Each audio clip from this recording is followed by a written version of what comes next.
这里负极连过来，这个模组里边就有第1号，是吧？从这里从负极开始，1、2、3、4啊，5、6、7、8这么数，然后我们拔掉一个。数单体会不会数？我拔掉一个看看是不是？看呀，我把这个拔掉以后，把第一个拔掉，你看第一组第1号没了，我把这个插回去，啊，数单体。对，大家大家打上啊，大家打上一句话。接下来咱们刚才所给大家讲的什么东西？刚才给大家讲的是，我先问一下啊，高压电形成，包括高压电往外送，包括高压采样这一部分有没有问题？咱们今天讲的主题有2个，第一个就是高压电单体串联变模组，模组串联变高压，到了总正总负之后呢，由继电器控制才能输出出去，叫内部高压和外部高压。然后呢，就是高压上面的采样线，后面还要再讲采样线。今天把这个知识点学明白了，这个知识点学明白，我再讲第二个。第二个知识点是什么知识点？叫单体电压要基本一致。单体电像这个就有问题，这就有问题。0.3伏的一个压差，这个太高了，这个有问题，看到没有？这里面有个电池有问题，看到没有？记住，单体电压基本一致，听到没有？就是所有的单体电压要基本一致，明白不？听懂了没有？所有的，你看到没有 ？3.5、3.5、3.5、3.5、3.5、3.5、3.5、3.5都是3.5，看到没有？几乎都是3.5。这个是3.3，这个偏低，这个偏高，这是3.3，这是3.6，啊，一个偏高，一个偏低，压差达到了0.3几伏的电压，是不是哪个差都没有差？靠，这个差都没差，你看到没有？这个差都没差，看到没有？我这插头插上看一下，哎，现在正常了，现在正常了没有？现在是不是正常了？相差多少伏？接下来我给你们说一下啊，相差30毫伏到50毫伏，明白吗？来讲一下模组，来吧，来，哎，讲一下这个模组，讲一下电池，讲一下模组，灯打过来，一个一个来。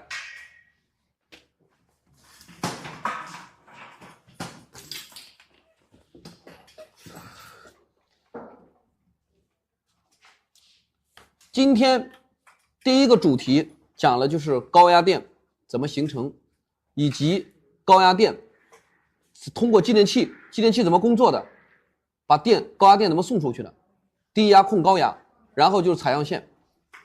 然后呢，就来看一下啊，这是咱们的一个单体，这是一个单体，这是个单体，这是个单体，这是个单体，它们单体电压要基本一致，不一致会出现什么情况呢？有人说了，说老师为什么要一致呢？注意看着啊，不一致的话会造成什么样的现象呢？第一，首先呢，单体电压为什么要基本一致呢？同学们，为什么要一致呢？说不一致成什么现象呢？第一，掉续航；第二，有的车严重的话上不了高压，知道吗？第三，这个车干嘛呢？跑限速，限速，明白吗？快慢充不了电，或者充电跳枪等问题。你比如说我们都是 3.5， 都是 3.5， 对不对？我们串联，是不是？有一个呢是 3.2 伏。大家想一想，为什么会这样呢？你注意听着，如果我这是个灯泡，对不对？我这个灯泡，如果说是我大电流我要把电池的电要放出来，如果电压出现问题，压差出现问题，会造成什么现象？相当于内阻就会变大，明白吗？相当于我的电要经过它的时候呢，干嘛呢？它会有点阻碍性，有点阻碍性的话，它会发热发烫，是还不是？不仅这样，而且你这个电池一旦这样串联，我 3.5 伏的电，比如说这边是正，这边是负，我现在要把我这个里面的能量，我要把我的电流这里面的能量要通过这个导线再传给下一个电池，下个电池再把下个电池的能量再一次一次的往上传，一次一次往上传才能给你放出来。那这样的话，电压偏低的话，就会造成什么呢？有阻碍性，一有阻碍性，它就会容易干嘛呢？相当于它是个干嘛呢？放电，往外放电不太好放，明白了没有？而且我给你往里面冲也不太好冲，明白了没有？而且呢，有安全一些隐患，明白吗？所以呢，当压差出现问题，就会造成快慢充充不了电，或者充电跳枪，或者这个车跑着跑着，突然就干嘛呢？限速，或者上不了高压。有的车严重的话，压差过大，直接报压差故障，直接限速，上不了高压。有的直接上不了高压，你打开电源开关，继电器不给你往外吸合，不允许让你大电流工作，因为你电池现在异常。你电池异常的话，它就干嘛呢？不允许。所以说在这块打上一句话，电池单体电压整包啊，无论是什么车的电池，记住，宝马、奔驰也好，丰田、雷克萨斯也好，北汽、比亚迪、荣威、传祺、路虎、保时捷等等，48伏的单体电池要基本一致，单体电压基本一致，把这句话记住，基本一致，知道没有？咱们修那么多路虎的、宝马的、奔驰的、奥迪的一些混动，是不是？包括什么48伏轻混的，知道吗？48伏轻混里面也是个小电池啊，里面也是锂电池啊，也是有单体的。还有包括什么呢？咱们的吉利、北汽、荣威、传祺等等，也是一样的。记住，单体电压基本一致。你把这句话记住，这是标准的电压，这是标准的方法，明白了吗？有没有听到？有人说了，那有没有标准的电压？没有标准的电压，因为你这台车，我所有的单体现在满电状态下有可能是 3.5 伏，都是 3.5。你现在这个车，你现在跑了一半的电了，或者电量跑没了，那有可能变成 3.3 了，都是变成 3.3 了，你能明白吗？所以你说老师有没有具体的一个电压？你就记住他们对比法，采用对比法，电压基本一致，不一致就有问题，你就记住它不一致是有问题的，听到没有？不一致是有问题的。所以说那压差是多少呢？压差1伏等于1000毫伏，1伏等于1000毫伏，他们正常的压差一般在30毫伏到50毫伏，正常的。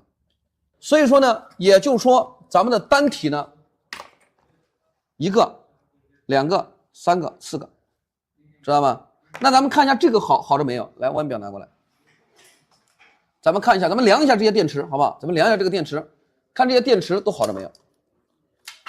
来看一下，这些有故障的啊，这车有故障的，看下这个单体，这个单体是 4.04 伏。这个单体 3.69 伏，这个单体 3.8 伏，这个单体 3.8 伏。很明显，这个电池需要做均衡。均衡就是什么呢？电压不一致的情况下，我要给你做均衡。电压大的，你比如说我2个是 3.89， 2个都是 3.8 伏。然后呢，这个呢是 3.69， 这个需要给它充。这个是4伏，需要给它放。把你们放的要变成一样，明白了？这叫均衡，平均的均，把你平均一下，衡大家都要差不多一样，叫均衡，明白了吗？这均衡后面怎么做均衡，后面会讲，听到没有？这个过程就要电压不一致就要做均衡，做不了均衡就要换这个电池，电池存电量不好了，明白吗？电池有异常了。咱们来看一下这几个，3.7 伏，是吧？这个单体 3.7。这个单体 3.76， 这个单体 3.76， 这个单体 3.76， 这个单体 3.76， 这个单体 3.76， 这个单体 3.76， 这个单体 3.76， 这个单体 3.73， 接着73、76问题不大。这个单体 3.7， 是吧？这个单体 3.7， 是没问题啊？有问题没有？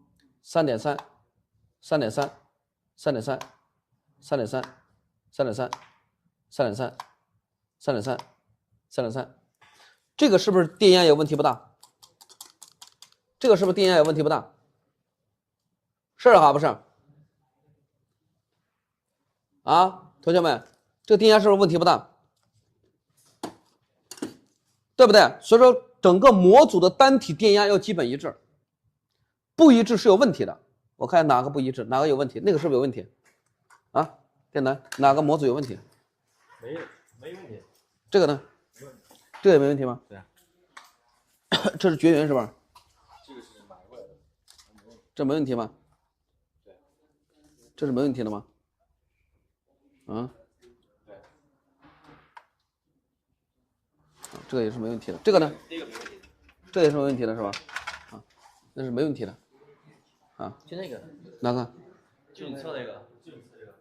这个。就这个。我知道这个有问题。听到没有？有没有听明白？我来给你们量一下正常车辆的啊，全部正常车辆的。怎么换我后面会讲，怎么换模组后面会讲，怎么换模组，怎么更换单体，后面会给大家来聊一下啊。来看一下，这个是咱们的一个模组，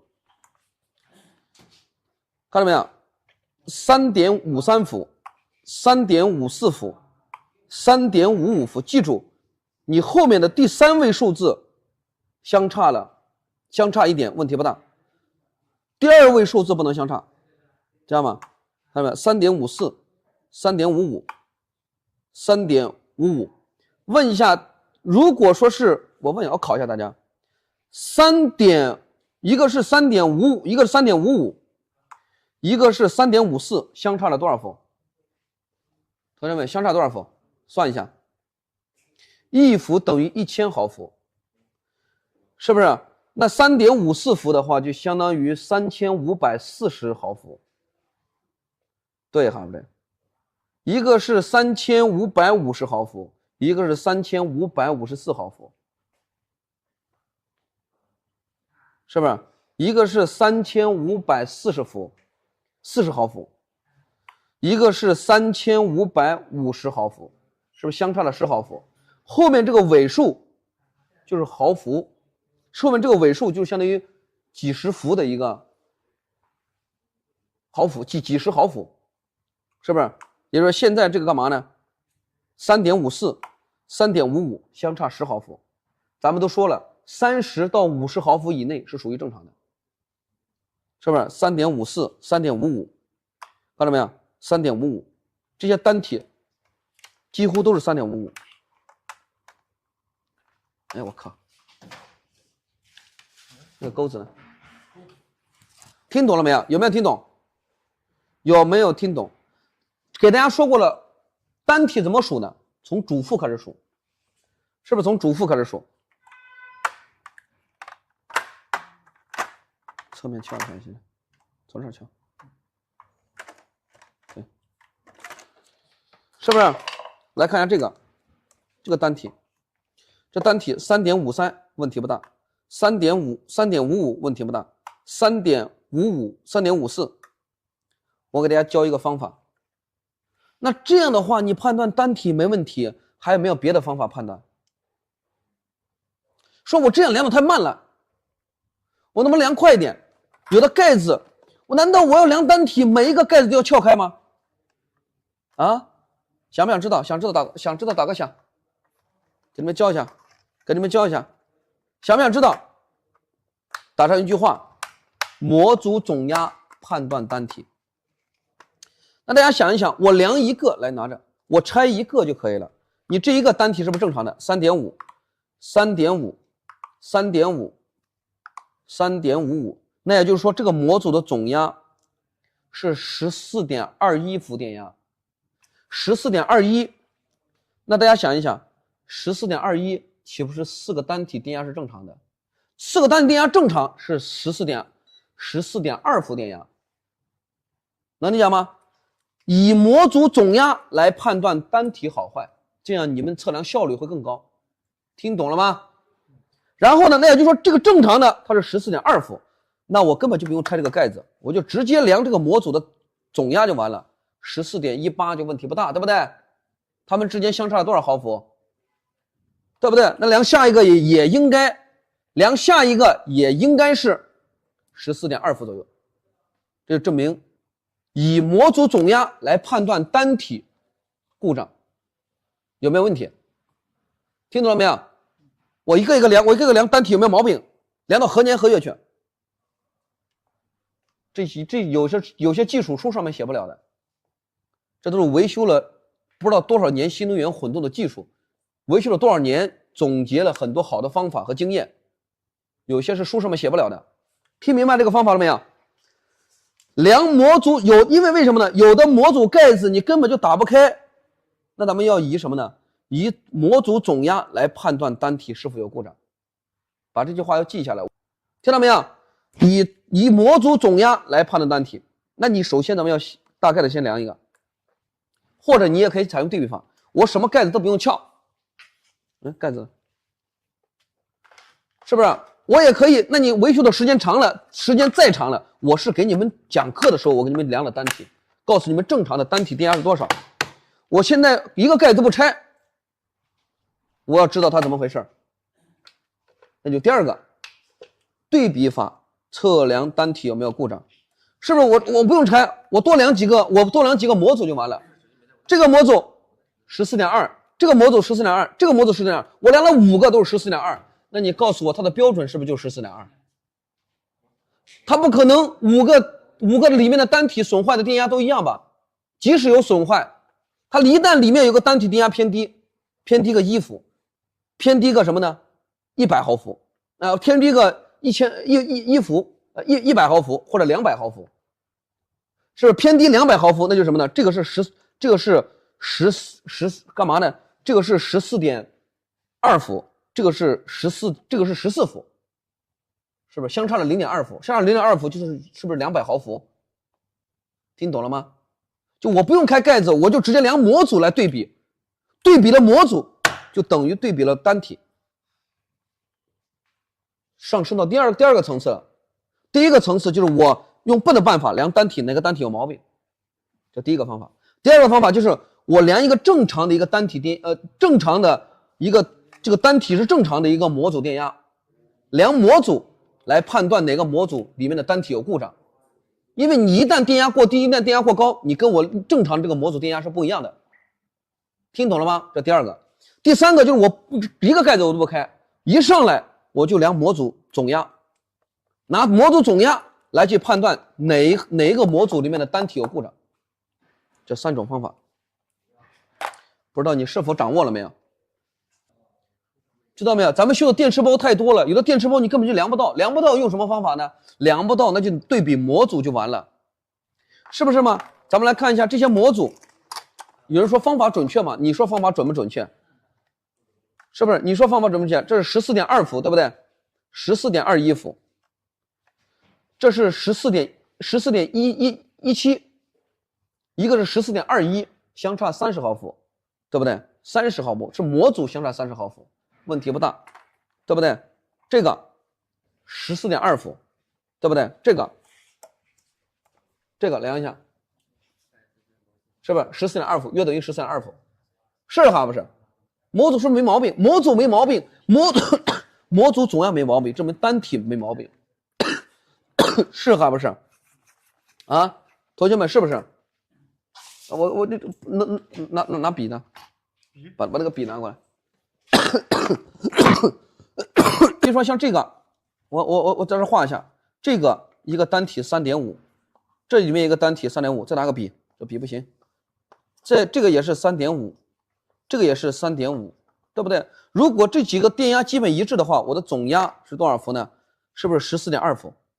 那这个呢也是3.5。举个例子啊，这现在有毛病了，这个也是3.5，对不对？3.5，这个也是3.5，这个呢是3.3，这个呢是3.5。那你问一下，这个总压你量了多少伏？这两个一加是7伏，再加上这个是，再加上这个是13.5伏，13，哎，哦不对，这是7伏，这是10.05伏，对不对？10.05伏再加上这个3.3伏，10.05伏加上3.3伏，13.8伏，总压是13.8伏，对不对？这个是14.2伏，那是不是其他的都是14.2伏左右？唯独量这个是13.8伏，那你说这个里面压差是不是有问题了？它相差了200毫伏的压差，是不是以总压的模组总压来判断单体有毛病？盖子都不用撬，撬什么撬？撬了有可能一个方法不给你说好，你去撬，你去量总压的时候，有可能表笔量错了，电池烧了，听到没有？或者什么呢？或者金属物体掉在电池的正负极了，起火冒烟的。是还不是？这样是不是大大缩短了咱们什么呢？维修风险，也缩短了什么？也缩短了有的故障，你有可能动了一动，它就出现故障了。为什么有的地方修车修得好，有的地方一修，本来修个车打不着，本来修个抖动，最后搞得车打不着了，它动了没有必要动的地方，你不要看这些东西。所以说干嘛呢？咱们掌握了一些方法之后呢，咱们直接量总压。盖子都不用撬，省得你撬了之后他妈撬坏了，或者什么呢？撬的乱七八糟的，或者哪根线给搞错了，量的时候把哪根线搞错了，这都是隐藏的一些技术风险，是不是？如果量总压，咱们可以快速判断，毛病锁定住，把那单独的那块拿下来给它维修，能维修不了给它装上去，车辆你返工率是不是也降低了？没必要动的地方不要动。好了，不多说啊。接下来再看一下数据流，会不会高低互补？不会啊，高低互补，高低什么高低互补？来，接下来我给你们看啊，举个例子吧啊，我现在给你们咱们演示一个故障案例，好吧？行不行？看你们掌握了没有？要不要考一下你们？再说一下压差大会有什么故障？我再做一下笔记。压差大，限速无法上高压，限速快慢充充不了电，知道吗？或者快慢充干嘛呢？跳枪。来，我给你们看一下，咱们来个故障案例啊。讲再好的方法，咱们需要案例去验证，知道了吗？咱们接下来读数据流，先读数据流。哎，不，咱们先读故障代码。我现在给你们设一个故障，好吧？我现在给你们设一个故障，来拿着，镜头不要对着我，我看一下你们学的怎么样。对着解码器。我给你们设个故障。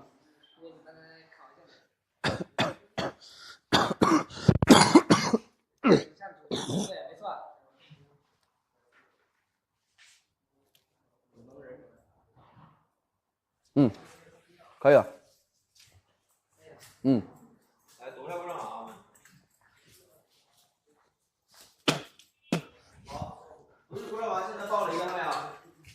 电池单体电压过低，还有单体电压过低，然后呢，下面他告诉你17、18、19、20采样线开路故障，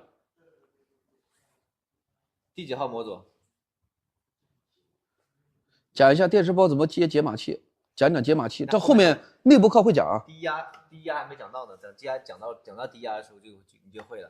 对，还没讲到低压呢，现在讲的高压，到时候还会讲低压呢。讲低压的时候会给你讲电池包怎么外挂。对，啊，第几号？第5号，为什么第5号呢？第5号。第5号。17。咱们接下来读一下数据流，故障码是有了，咱们接下来读一下数据流，解码器读一下数据流。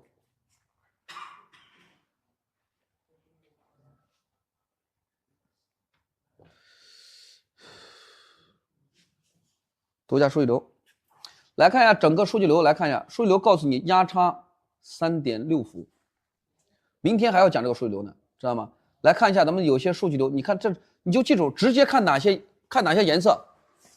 注意看着，往这儿看，这块解法线这块，蓝色的是最低值，知道吗？红色的超出范围了，橙色的是最高值。也就是说，你在整个解码器当中，你把这个电池单体数流你全部划，一眼就看到了，这是最低的，这是最高的。看颜色就可以了，绿色就属于正常的，知道吗？绿色的就属于正常的。直接看上橙色的最高 3.6， 最低这是什么呢？ 0.05 伏 0.006 0.005， 你看到没有？这一排都有问题。多少号单体呢？同学们，多少号单体？你怎么去快速？现在毛病故障码也有了，数据流也有了，确实电池异常。我现在电池包打开，我用最快的速度来找到是哪一个模组。镜头照好，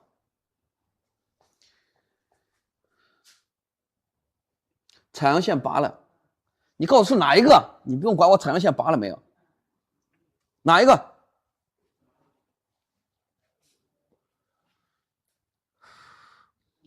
哪一个？注意看着啊，多少号单体有问题呢？43、44、45、46、47、48，看吗？43、44、45、46、47、48，是不是？来看一下啊，也就是说，同学们注意看着，单体怎么数的？从主负开始数，主负1号单体、2号单体、3号单体、4号单体，然后跟着连接片串过来，5号单体、6号单体、7号单体、8号单体，然后再串过来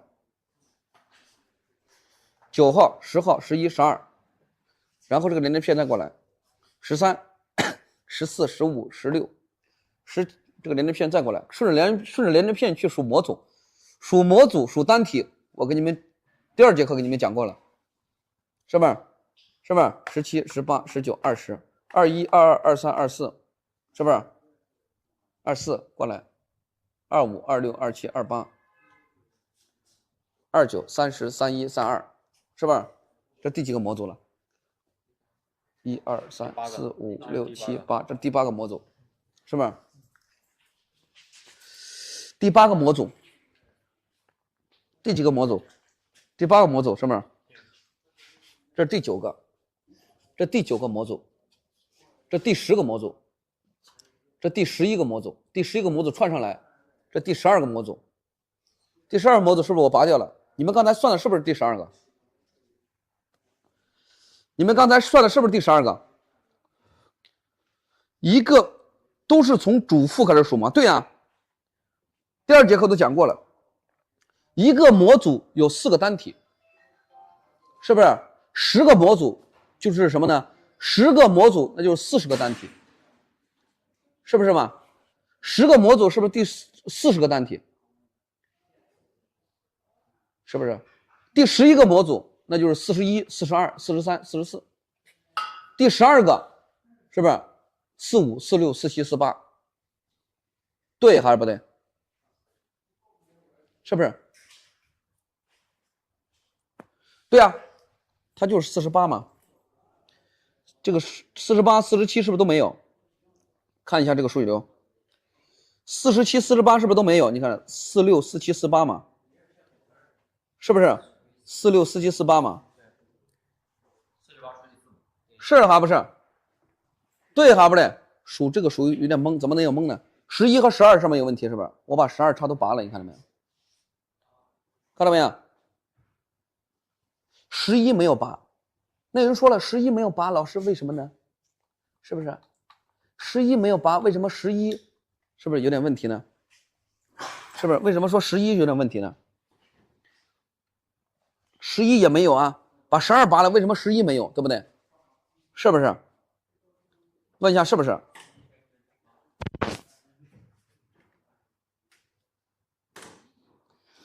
听到没有？有没有听到？47、48，它要计算出一个最高和最低，是不是咱们就根据数模组的方式，第一读故障代码，第二单体电压要基本一致，咱们发现了数据流电压确实不一致，哪一号电压不一致，咱们是不是要数单体，要计算如何数单体，是还不是？有没有听懂？两组线共用采样线了吗？对，有共用采样线，它有共用的采样线。